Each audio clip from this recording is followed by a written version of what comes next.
Prime Minister of Albania, Edi Rama, and Commissioner for Enlargement, Marta Kos.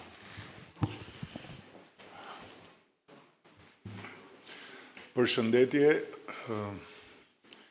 ishte një tjetër ditë europiane në plot kuptimin e fjalës për Shqipërinë dhe Tiranën, ku u mblodhëm për summitin e planit të rritjes së Bashkimit Evropian për Ballkanin Perëndimor, një tryezë që është ndërtuar për të bërë një bilanc të periudhës midis summiteve, për të vlerësuar rezultatet e nismave të përbashkëta, për të nënvizuar angazhimet e reja, për të ndjekur në mënyrë të detajuar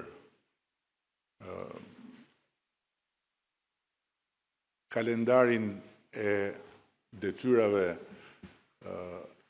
që ka çdo njëri nga shtetet e Ballkanit Perëndimor në raport me planin e ri të rritjes dhe për të diskutuar në fund në mënyrë të lirshme lidhur me gjithçka që secili ndjen nevojshme të ndaj me tryezën. Sot mund të them që kemi mbyllur një takim edhe një herë tjetër të frytshëm me hapa konkret të mëtejshëm që e afrojnë më tej rajonin me Bashkimin Evropian, duke konfirmuar përsëri se plani i rirritjes është një urë e shpejt dhe e sigurt drejt tregut përbashkët evropian. Shkurtimisht po sjell këtu në vëmendje të publikut disa nga angazhimet, roamingu që me marrëveshjen e re do të përfshihet edhe për qytetarët tanë në regjimin e Bashkimit Evropian, një hap shumë i rëndësishëm dhe domethënës pas atij me pagesat, të cilat tani më bëhen pa asnjë ngarkesë ekstra, duke kursyer dhjetra miliona euro nga xhepat e qytetarëve të secilit prej vendeve të Bashkimit të Ballkanit Perëndimor. Ndërlidhja me korridoret europiane vazhdon të mbetet prioritet dhe vazhdon të financohet nga instrumentat e Bashkimit Evropian. Tregtia dhe lehtësimi i saj përmes një plani të detajuar lidhur me pikat kufitare, transformimi digjital dhe identiteti digjital, të cilin ne kemi gratis që kemi prezantuar dhe do ta fusim në jetën reale në fillim të vitit të ardhshëm, duke praktikisht i paraprirë atij që do të jetë pastaj gjithë sistemi i identifikimit digjital të Bashkimit Evropian, që do të thotë do të ketë më nevojë për karta identiteti, për pasaporta e kështu me radhë, sepse identifikimi do të bëhet thjesht përmes celularit.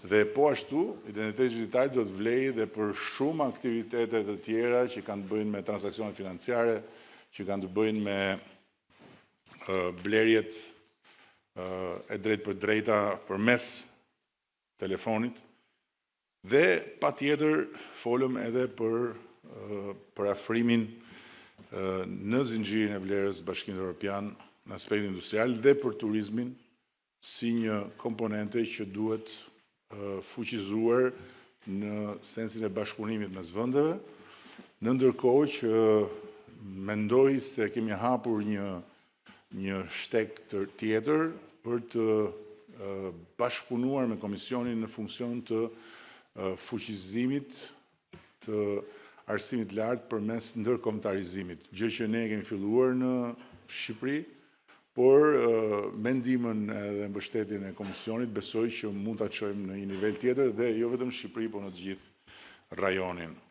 Në mbyllje dua të falenderoj sinqerisht të gjithë ata që morën pjesë për praninë, për kontributin e tyre. Dua të falenderoj në mënyrë të posaçme Komisionin Europian për faqësinë, misionin, ambasadën, nuk e kam kuptuar akoma si quhet delegacionin e Komisionit Europian në Tiranë për punën e bërë në bashkëpunim me ne, të gjithë institucionet e tjera të pranishme dhe në fund, por jo për garancia, komisioneren e cila është përsëri këtu në Shqipëri dhe me cilën takohemi shumë shpejt pas momentit historik të pak ditëve më parë të çeljes të gjithë kapitujve të negociatave për antarësim në Bashkimin Evropian.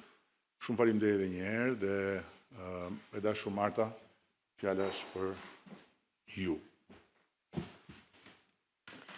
Përshëndetje dhe të shoh gazetare të shoh miq.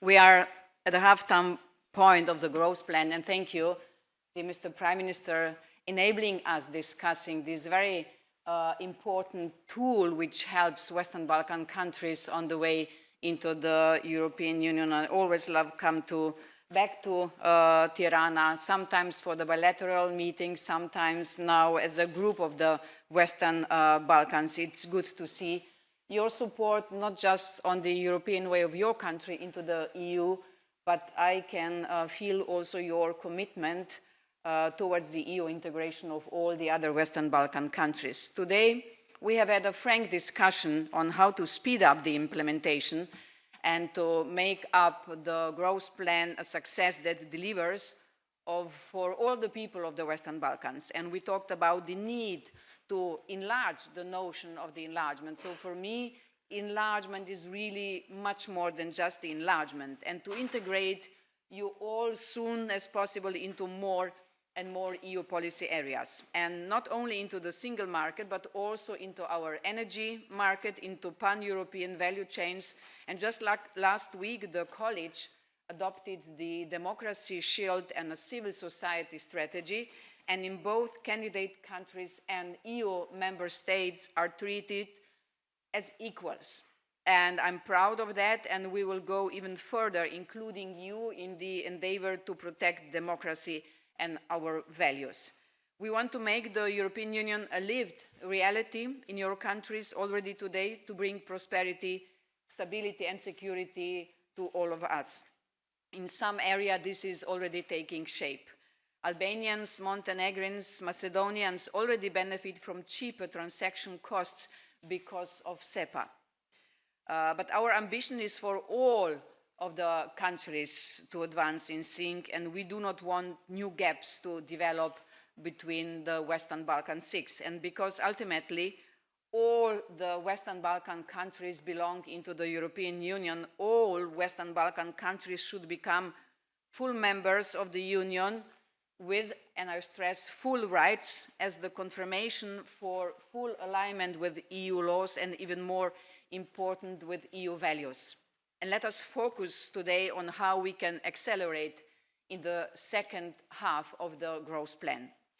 And there is one particularly important deadline coming up in June. The one-year grace period for unmet reforms from the second reporting round will expire. So I called all the leaders to push on even more implementation of the reforms. We also discussed the next steps in reducing roaming rates. Paying extra for cross-border phone calls or communication is something we no longer do inside the European Union, so why should you? And for this to happen, we need to work on faster alignment with the EU rules. On the green lanes, implementation is ongoing. Last year, we agreed on 11 common crossing points between the EU and Western Balkans and 5 common crossing points within the Western Balkans.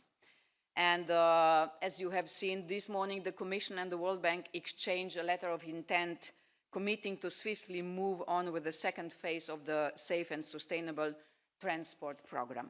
And let's unblock projects to improve transport infrastructure, digital innovation, consumer protection and tourism.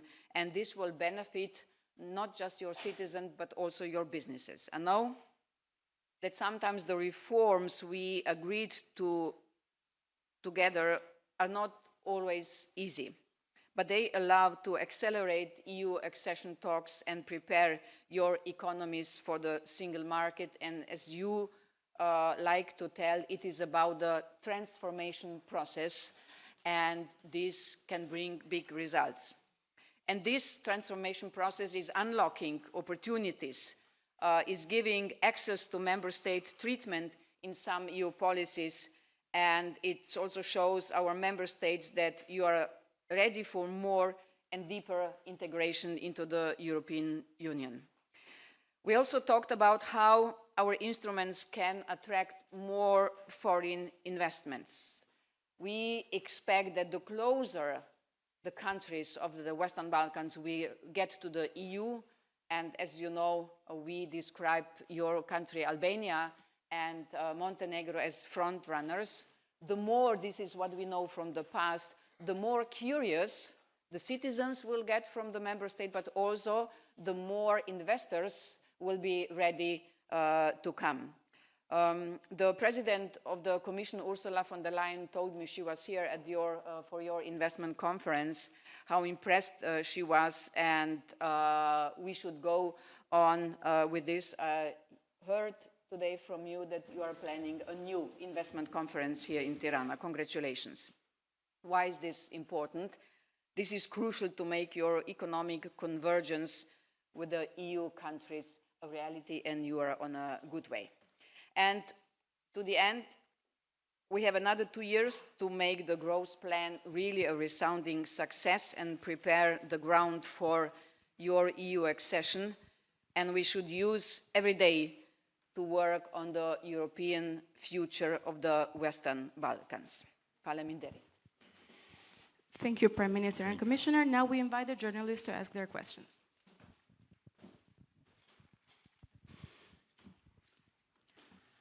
Ambrosio Meta nga Syri Televizion. Pyetja e parë është për